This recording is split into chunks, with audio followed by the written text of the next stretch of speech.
അസ്സലാമലൈക്കും. എല്ലാവർക്കും ലവ് കുക്കിങ്ങിലേക്ക് സ്വാഗതം.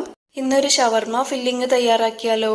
ഇതിനായിട്ട് ഒരു പാൻ അടുപ്പത്ത് വെച്ച് 2 ടേബിൾ സ്പൂൺ ഓയിലോ ബട്ടറോ ഇട്ടുകൊടുത്ത് 200 ഗ്രാം ബോൺലെസ് ചിക്കൻ കഴുകി വൃത്തിയാക്കി ചെറിയ കഷ്ണങ്ങളാക്കിയത് ഇതിലേക്ക് ഇട്ടുകൊടുത്ത് ഒന്ന് സോട്ട് ചെയ്തെടുക്കാം. ഒരു 2-3 മിനിറ്റ് മൂടി വെച്ച് ഒന്ന് വേവിച്ചെടുക്കാം.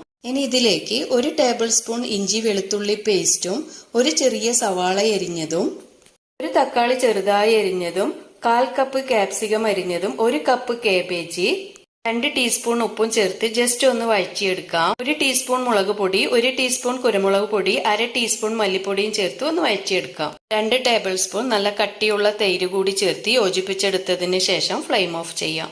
മയോണീസ് കൂടി ചേർത്ത് കൊടുത്ത് ഷവർമയോ സാൻഡ്വിച്ചോ ഉണ്ടാക്കാം.